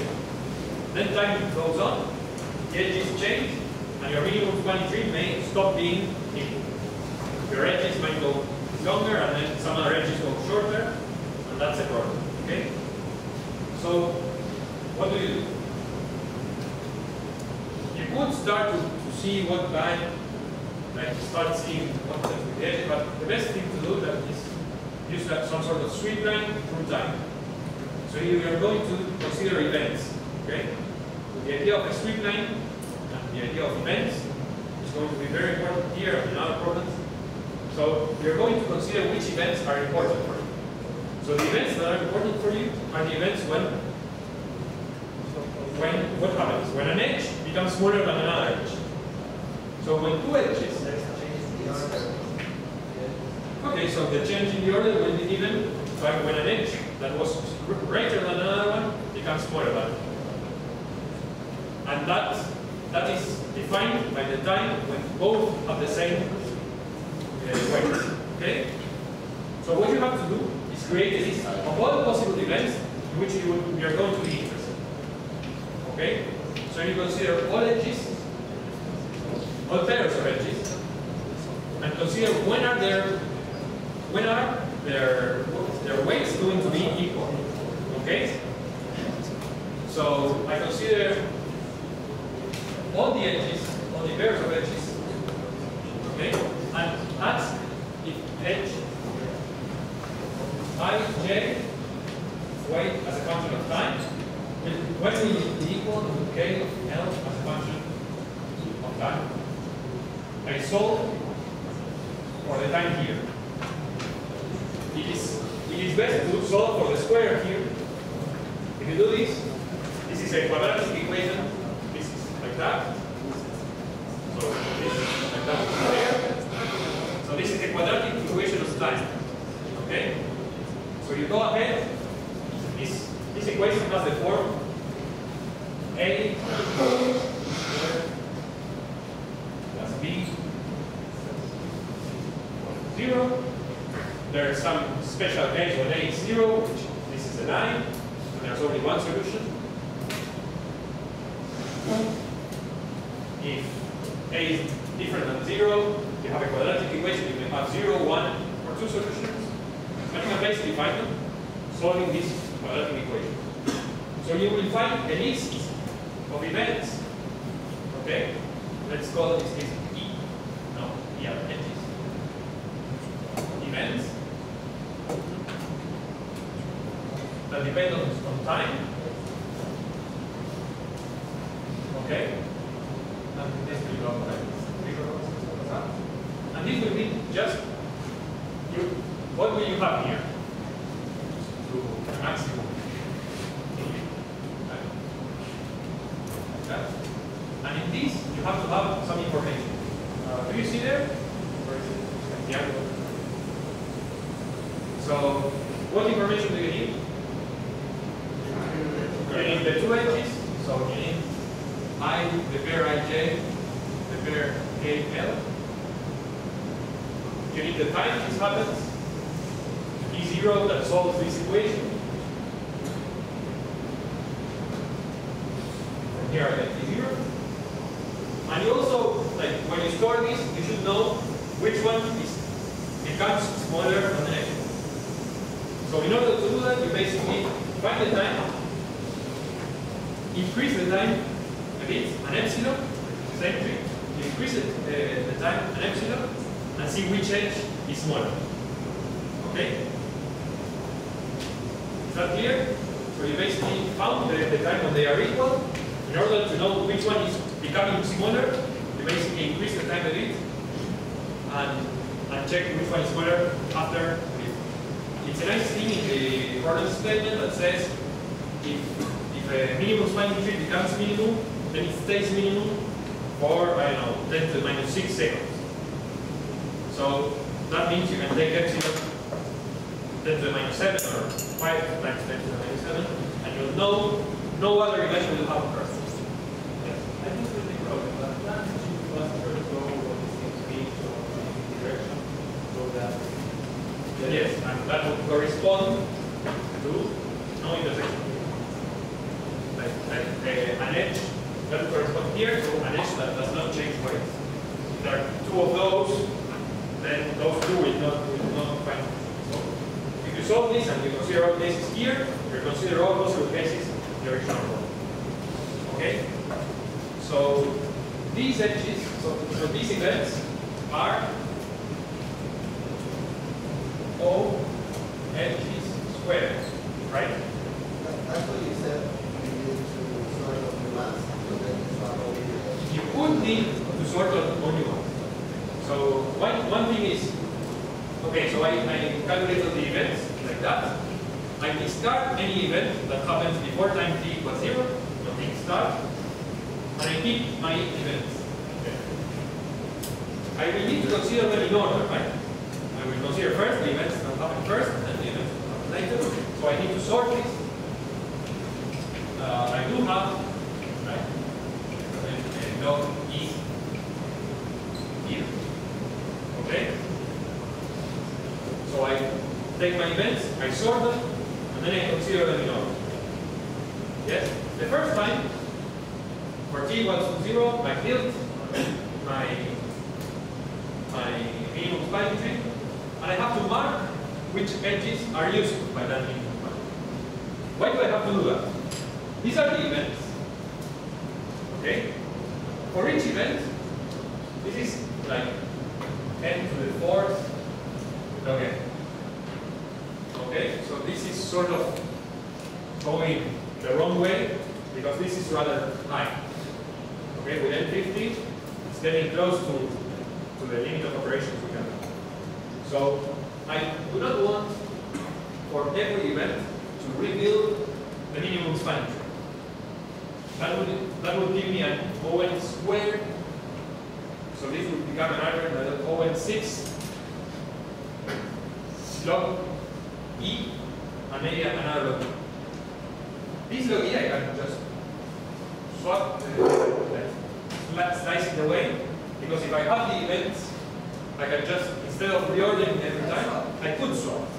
There's no need to do that, because you cannot do it and still get it back. If you do, well, another optimization that is a lot better. I mean, this log E is not that. What is important is, if I'm considering an event that swaps or that changes two edges that are not used by the minimum spanning tree, there's no possibility that will affect my minimum spanning tree.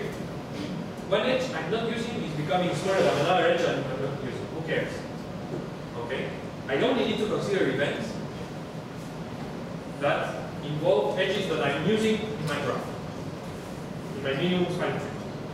So the first time I build my minimum spanning tree, I mark the edges I'm using, and then when I consider events, what I'm going to do is, only for those events that involve an edge that I'm using, I will recalculate the minimum spanning tree and I can just sort again whatever I like. Okay? So doing the time complexity of that, I won't prove anything. But what I like you to think is of these events involve a lot of edges. I mean, there are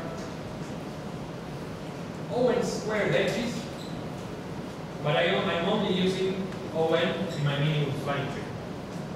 So it looks like considering edges in the minimum spanning tree will give me a square root of the time complexity I have in my events. Okay? So it looks like I will have O n squared.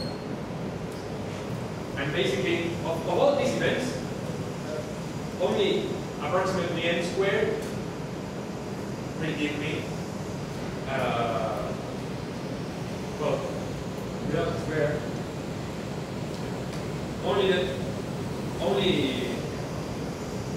only approximately n squared will be affecting my minimum spanning. Can you give the case where, I don't know, the one that you changed the ordinary piece between like 3 and then another word? Apparently you can, because this gets accepted, and people are rather thorough with that. But I think what you have to think, why is it? Yeah.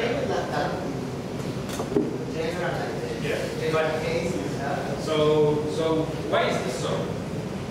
I think you have to believe this because the weights are sort of quadratic. So when a weight gets high, it gets really, really high, really, really quick. So I think that's the idea of why things.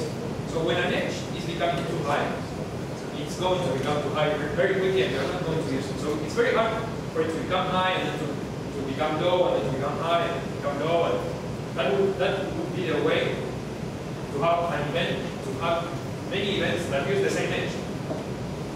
Okay? So that would be rather difficult. So Yeah, maybe.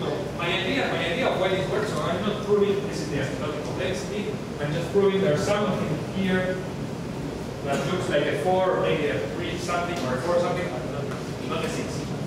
And I think the reason why that happens is these edges, they change in time with the difference of velocity. Because velocity is to one direction of an angle. But that is fixed. So initially you can have some weird configuration.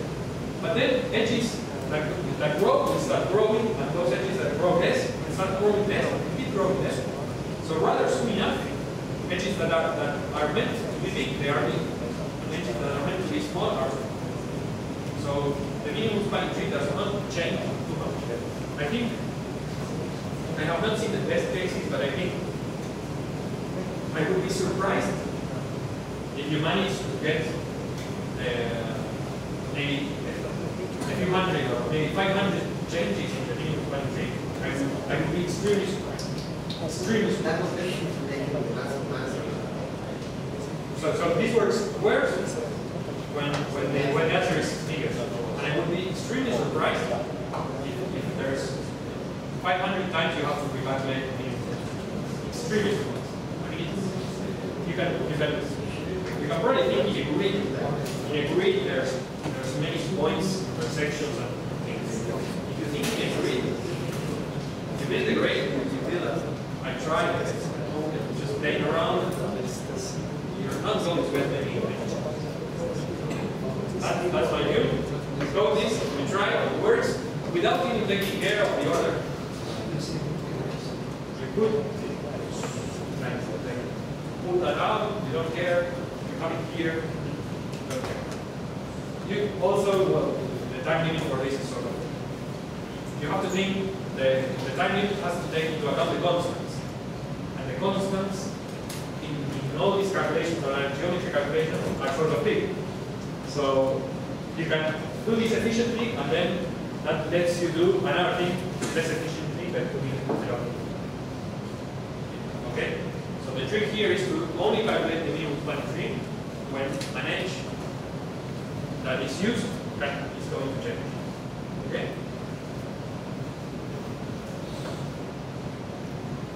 We have done maybe for an hour problem. Can you remember me why was that square? Square is No. Up there. because the events consider all pairs of edges. When an edge changes, it becomes smaller than another. Okay.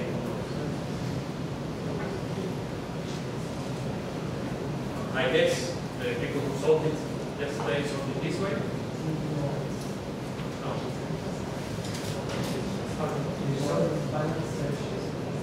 Binary search at a time. Okay, so that works too. Was it harder or more easier?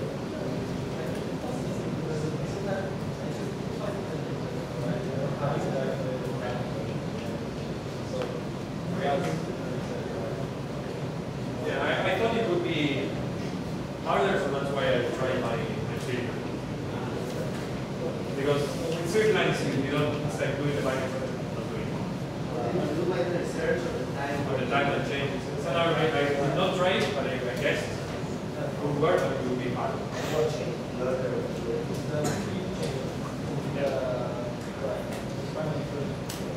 And each time each time.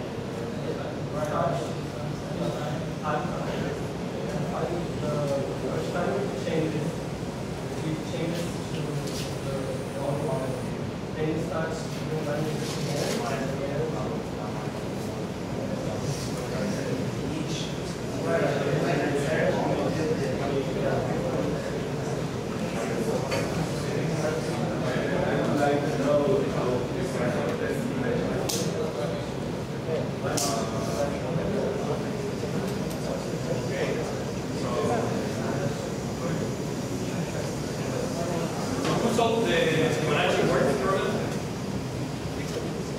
Can you say how you solve it? Just large,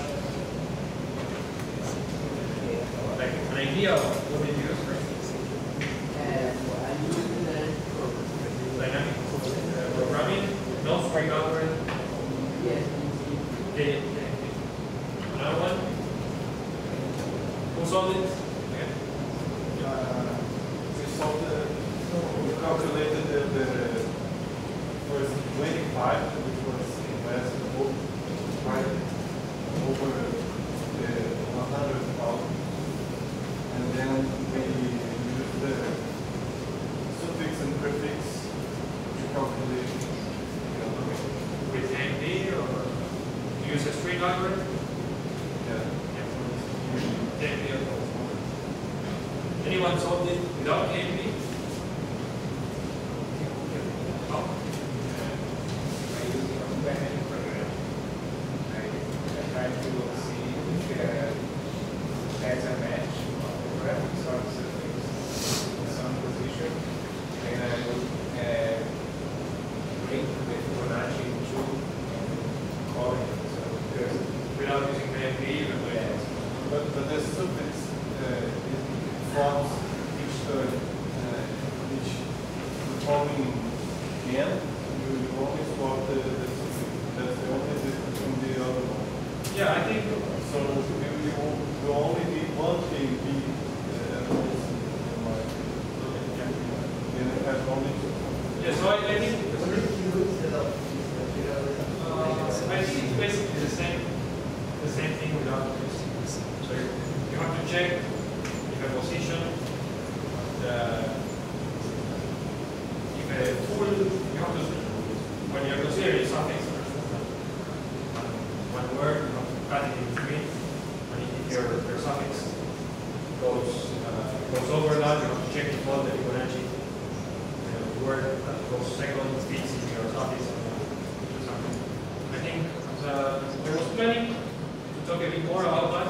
Maybe use it as an example of tomorrow, to show a different way of solving it. I think that the basic idea is the same one. You can use KMP, you can use dynamic programming straight. I already talked tomorrow about another way, hashing strings. I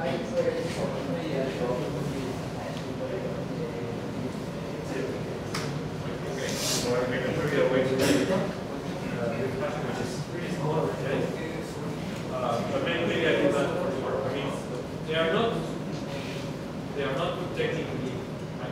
The idea is it's the same idea.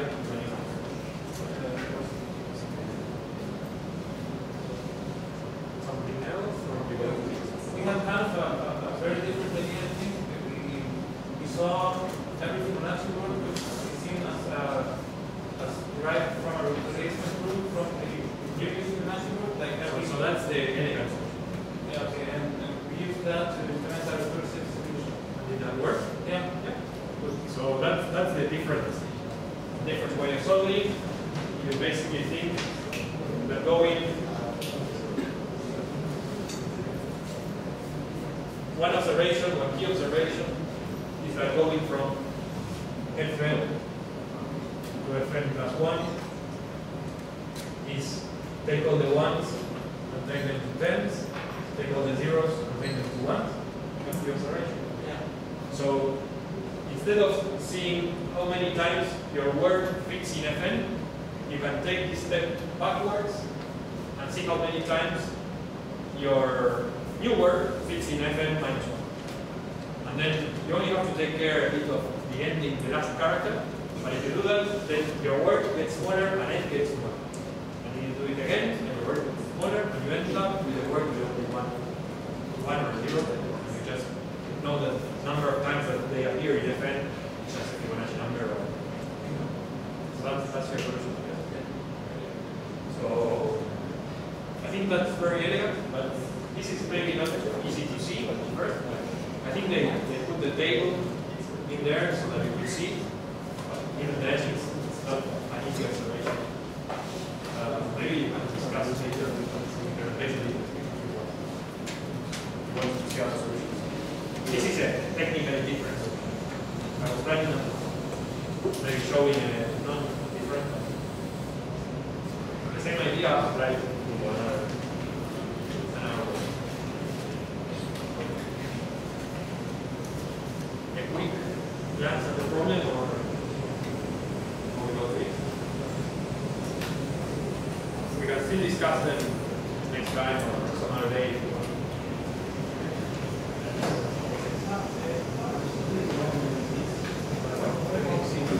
Okay. I'll give a quick overview. Stop me after 15 minutes or 10 minutes. The keys problem. So he's wondering about the keys problem. Anyone solve it? The problem of the keys. Okay, so you have like rings. And these rings could have keys. I don't mark it like that. And you want to split the keys in two groups so that the two, like one group gets a set of keys and rings, and the other group gets a different set of keys and rings, and those sets are connected, but they are not connected to each other. You want to minimize the number of keys you take away, and if the number of keys is the same, you want to minimize the number of rings you have to take away. Like whenever you break the ring, it's one ring operation, and whenever you take away a key, it's one key operation, and when you put it again in another ring, it's another key operation. Okay? The number of keys and rings is at most 26 because they are labeled by letters. Okay, so this would be lowercase letters and keys would be uppercase letters. So you're basically wanting to cut this string in some way. You can think of this as a graph. This would be, they tell you there's no loops, so this is the tree. Or first, you may have disconnected components. So you have a graph. And each node, let's put a plus and a minus something in. They have keys of one type or keys of the other. So this would mean it has one key that has to go that way, and one key that has to go that way. And this would be one that has two keys of one type, one key of the other. So you can think that the nodes have may have a plus or a minus, or some plus or minus, or things you need to split. So the problem here is not splitting. The problem here is taking care of special cases, because the problem statement says you need to give at least, if someone is going to receive a key, they need to have at least one ring. Believe it or not, that's the complication of this problem. I mean, this is a graph. You want to cut a cut. What do you do? You could theoretically use some max floating cut and cut this, for instance. You could do greedy stuff.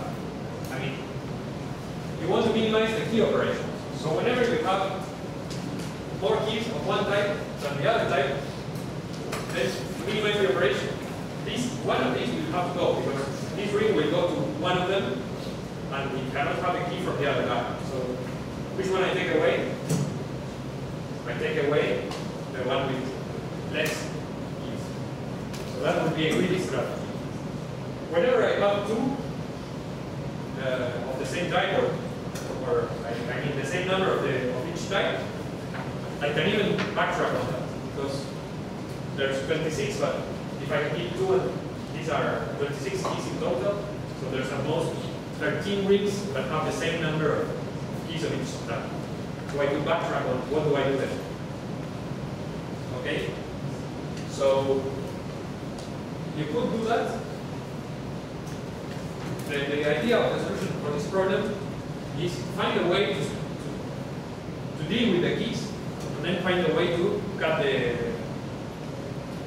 graph.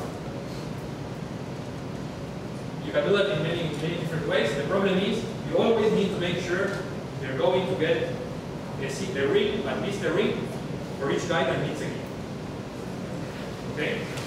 So if you try, the first thing you can try is being greedy about the keys, and then using a mass flow algorithm to find the cut, and then trying to fix that flow or that cut so that everyone gets a key. And there's a lot of special cases inside.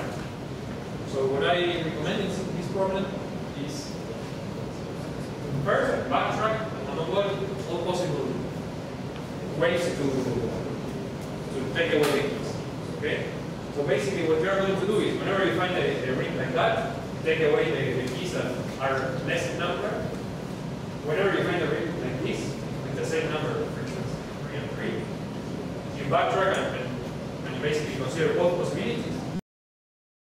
Take away these or take away these. When you reach the end, you should check if you have taken away all the keys from one of the guys, and if you have done so, then you have to choose a ring and put all the keys there. So you backtrack over which ring you choose. Okay?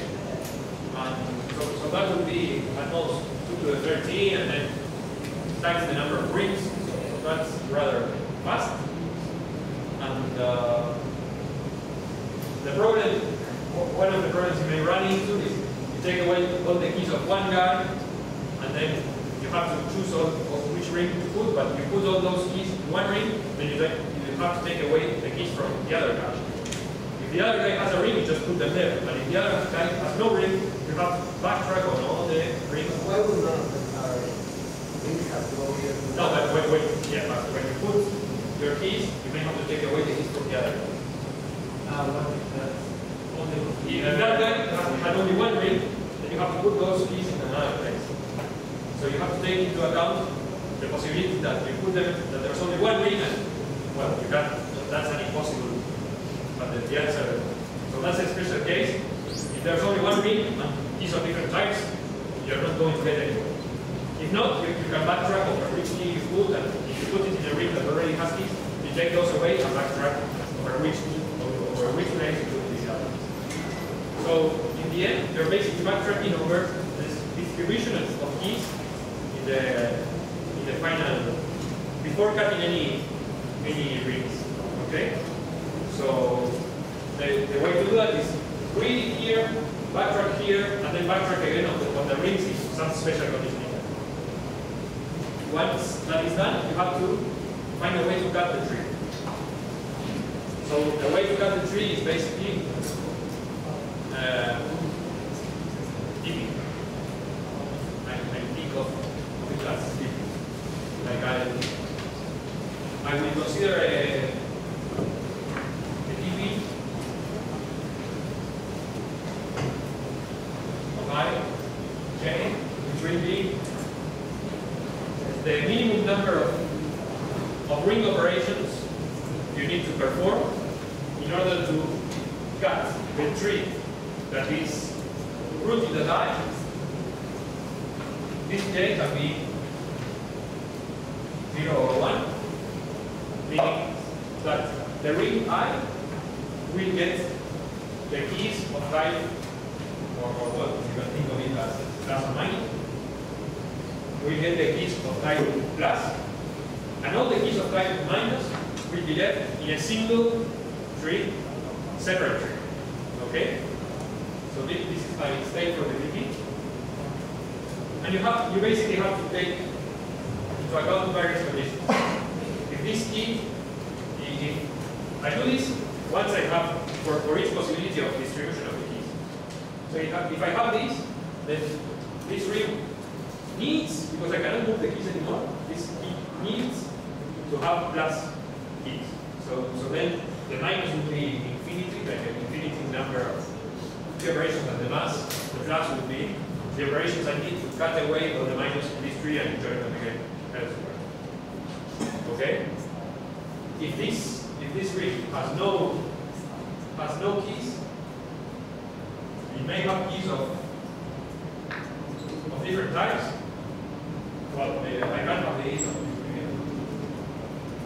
You should be careful there, right? Because Yeah, there could be more. So you can think, you should try to find, for instance, if this is going to get a class, then I have to check if I should like keep this connection and this, call the DP of this with pluses, or maybe I should disconnect this one, call the DP with minus here, and then connect the other component here, and that's one operation more. Yeah, what if your neighbors are also connected and then you have... No, you cannot have these neighbors connected because this is a tree.